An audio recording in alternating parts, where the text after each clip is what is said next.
Hello student, आज हम पढ़ेंगे meaning of wind up. Company का वाइंड अप, ठीक है। The wind up is the process of putting and the end of life of the company. Company को पूरी तरीके से बंद करना वाइंड अप होता है। During this process the company case of carry off normal business. देखो यहाँ पे बिजनेस जो है पूरी तरीके से बंद हो जाएगा, ठीक है। डिसोल्यूशन का मतलब होता है कि जो मेंबर्स है कंपनी के, वो कोई एक मेंबर चला गया या फिर 2 मेंबर्स चले गए या किसी ने रीजॉइन किया तो कंपनी का डिसोल्यूशन होता है।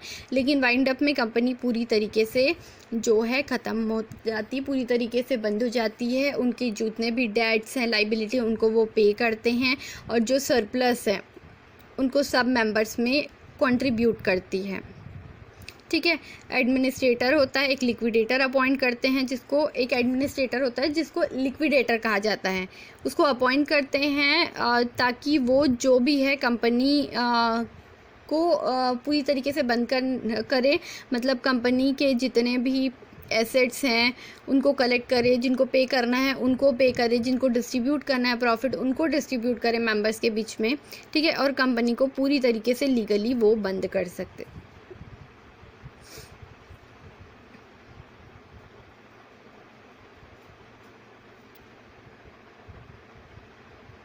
अब देखते हैं कंपनी के वाइंड अप के मोड कितने कितने होते हैं। तो पहला है compulsory wind up by the court, ठीक है। वॉलेंटरी वाइंड अप, इसमें मेंबर्स और क्रेडिटर्स वाइंड अप होते हैं 2 टाइप के। और एक है voluntary wind up under the supervision of court. देखिए सबसे पहले है कंपलसरी वाइंड अप। तो कंपलसरी वाइंड अप क्या होता है, जब कोर्ट अपनी जो है ऑर्डर्स देती है अपने साइड से, जब उसको पता चलता है कंपनी सही तरीके से बिज़नेस नहीं चला पा रही है या इनलीगल चीज़ों का बिज़नेस कर रही है या ऐसी चीज़ है जो अभी बैन हो गई है हमारी कंट्री में, उसका बिज़नेस कर रही है, तो कोर्ट ऑर्डर देती है कंपनी वाइंड अप करने का। वो कंपलसरी वाइंड अप हो जाता है, मतलब फिर कंपनी को बंद करना ज़रूरी हो जाता है। इसके लिए सबसे पहले क्या करना पड़ता है, स्पेशल रिजोल्यूशन पास करना पड़ता है। स्पेशल रिजोल्यूशन पास करते हैं, मीटिंग बुलाते हैं, फिर उसके बाद वाइंड अप के बारे में अपने जो कंपनी के मेंबर्स हैं उन सब से डिस्कस करते हैं कि कैसे वाइंड अप होगा, क्योंकि ये कंपलसरी है तो वाइंड अप तो होगा ही, ठीक है।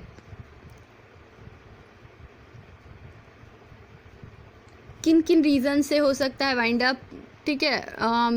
अगर उन लोग को जो स्टैट्यूटरी मीटिंग, वैधानिक मीटिंग होल्ड करने कहा गया तो उसमें कुछ डिफ़ॉल्ट करते हैं, ठीक है। सही तरीके से प्रॉपरली मीटिंग नहीं करते या सही रिपोर्ट नहीं दे पाते हैं तो कोर्ट जो है कंपलसरी वाइंड अप करवाता है। फेलियर ऑफ कमेंसमेंट बिजनेस 1 साल 2 साल से चल रहा है लेकिन बिजनेस में बहुत लॉस हो रहा है, ठीक है। बिजनेस वो लोग कैरी नहीं कर पा रहे हैं, चला तो रहे हैं लेकिन को फिर क्या कर देती है कि सामने से एक बिज़नेस बहुत लॉस में चल रही है तो जो कोर्ट है वो ऑर्डर दे देती है कि कंपनी को बंद कर दिया जाए।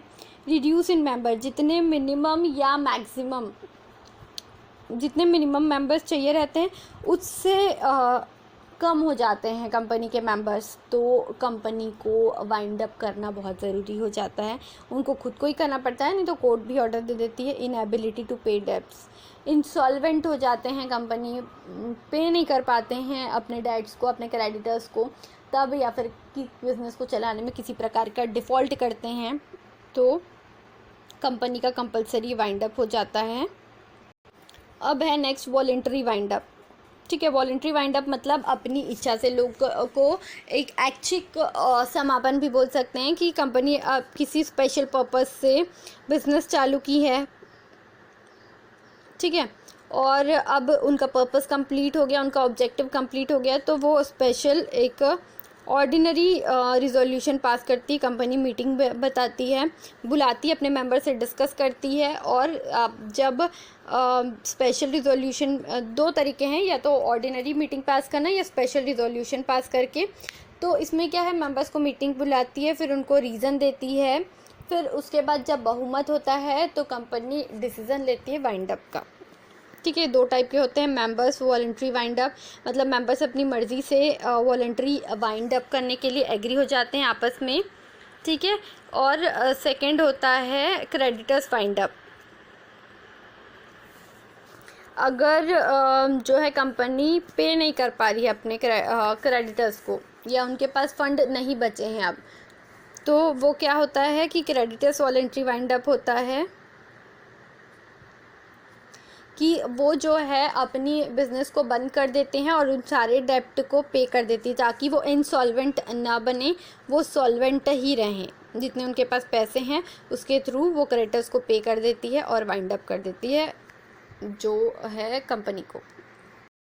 ठीक है, मेंबर्स वाइंड अप में यही होता है कि कंपनी किसी पर्पस के लिए आई थी, कुछ स्पेसिफिक टाइम के लिए आई थी, अब उनका टाइम कंप्लीट हो गया या ऑब्जेक्टिव कंप्लीट हो गया, तो कंपनी बंद कर रही है अब अपने कंपनी को पूरी तरीके से, और क्रेडिटर्स वाइंड अप में है। अब कंपनी के पास बहुत ज़्यादा लोन होते जा रहे हैं और उनको उतना प्रॉफिट नहीं हो रहा है, तो वो क्रेडिटर्स को उनके पेमेंट करके सॉल्वेंसी रहती है, वो इंसॉल्वेंट नहीं होती, क्योंकि बाद में फिर कोर्ट ऑर्डर देगा तो वो इंसॉल्वेंट दिवालिया हो जाएंगे वो लोग। ठीक है, अब है voluntary wind up supervision of court. मतलब क्या होता है कि कंपनी या तो वॉलेंट्री जब अपना वॉलेंट्री वाइंड अप कर रही रहती है, ठीक है, वो जब अपने कंपनी का समापन कर रही होती है, तब कोर्ट अगर उसकी का सुपरविज़न करे, ध्यान मतलब हर चीज़ को ध्यान दे जो भी कर रही हैं, ठीक है, सुपरविज़न करती है, तो उसको कहा जाता है wind up under supervision of court. देखो क्या होता है, जब कंपनी स्पेशल रिजोल्यूशन पास करती है और वॉलंटरी वाइंड अप करती है कंपनी को, तो कोर्ट जो है वॉलंटरी वाइंड अप को कंटिन्यू करता है। मतलब ठीक है, वो वॉलंटरी वाइंड अप कर रही है नॉर्मली, उस टाइम पे सुपरविज़न वो नहीं करता है। लेकिन अगर वॉलंटरी वाइंड अप के प्रोसेस के टाइम पे अगर कोई क्रेडिटर या कंट्रीब्यूटर या कोई लिक्विडेटर उनके वाइंड अप के प्रोसेस से, ठीक है, सेटिस्फाइड नहीं है, तो वो कोर्ट में अप्लाई कर सकते हैं कि ये जो वाइंड अप है वो कोर्ट के सुपरविज़न में हो। इसके लिए